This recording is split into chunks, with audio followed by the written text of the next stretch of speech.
This morning, we are learning more about the quiet talks going on behind the scenes at the White House, focused specifically on gun control measures. Politico detailing the meetings and phone calls between members of the Trump administration and top senators from both parties. But the question remains if any of that talk will actually lead to legislation. At the Gun Safety Forum in Iowa over the weekend, 2020 contender Senator Kirsten Gillibrand said it will take a whole lot of pressure, not just from lawmakers, but from voters across the nation. If every one of you spends the next 4 weeks speaking out, using social media to be heard, tweeting at Mitch McConnell, saying, Mitch, call the vote, Mitch, call the vote, he could call us back into Congress today. We could pass universal background checks today. We could ban assault weapons. We could ban large magazines. We could have a federal anti-trafficking law today. New York Senator and Democratic presidential candidate Kirsten Gillibrand joins me now. Senator, welcome. I want to get to guns in just a moment, but I've got to ask. 2 weeks left to qualify for the third debate. What's your strategy to get there? Well, being on your show, first of all, and asking all your viewers to go to KirstenGillibrand.com and support us. We have less than 30,000 supporters needed to get to that debate stage. We just had our first qualifying poll out of Iowa, and I expect to make the debate stage. And the reason I do is because I'm leading the debates on a lot of issues that we can't afford to lose. It's why I'm headed to Missouri on Sunday to do a town hall on women's reproductive freedom. They only have one health care center that allows for abortion services in that state, and women there are suffering. And so I'm lifting up issues that others aren't, and I'm going to make a difference in this Democratic debate. Specifically, what are you offering voters that no other contenders are? I have a very different story than others. Not only do I lead the fights that others won't on women's rights, on gay rights, on getting money out of politics, clean elections to attack real political corruption at the root and at the core of what's wrong in Washington. And I also come from a red district. My first House race was 2-to-1 Republican, and I won it twice with a 24-point margin, and then brought my whole state together and had the highest vote percentage in the history of the state, just winning back a bunch of counties that went to Trump. So I can bring the country together. I think it's not just about Trump. You have to be willing and able to lead on issues that need leadership, like women's rights, but also then bring the whole country together to get things done. I want to actually talk about that. You went from a red district to representing all of New York and bring it back to guns. I want to share what Steny Hoyer said yesterday, speaking about the urgency to get something done on gun reform. Listen to this. I've been in politics for a long time. It takes no courage to put on the Senate floor a bill that is supported by 90+% of Americans. What takes courage is to look a special interest group in the eye and say, enough is enough. It is time to act. So as somebody who had an A rating from the NRA, you were able to remove yourself from their sphere of influence. You were in a different situation because you went from that conservative district to representing all of New York. But do you believe someone like Mitch McConnell can pull himself from that sphere? Help us understand the power the NRA has. So the problem with Washington and the NRA is the greed and corruption that's at the root of it.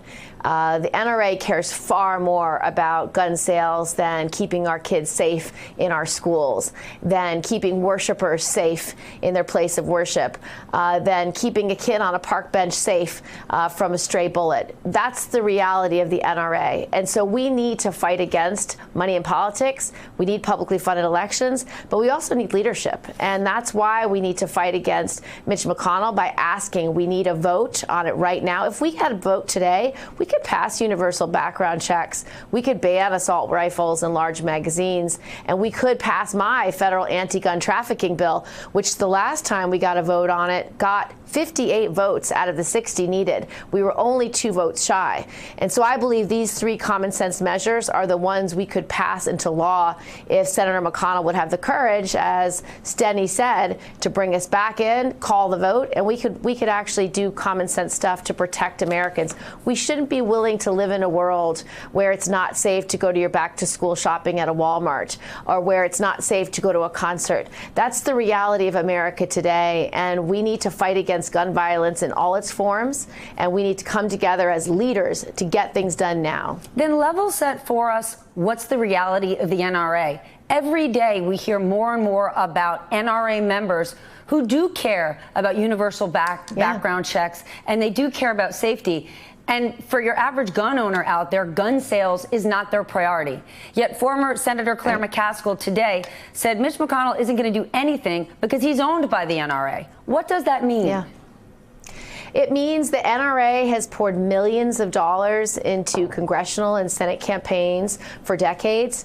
It means they communicate to their members and mislead their members, telling them that Democrats or any common sense Republican who's for gun reform is going to take away their hunting rifles. It's just not true. It's a lie. And you don't need to choose between whether you can have a strong Second Amendment to allow for hunting versus making sure guns can get off the streets, out of the hands of gang members, stop the trafficking of weapons into communities with gun violence, and ban military-style weapons that are used to kill large numbers of people very quickly.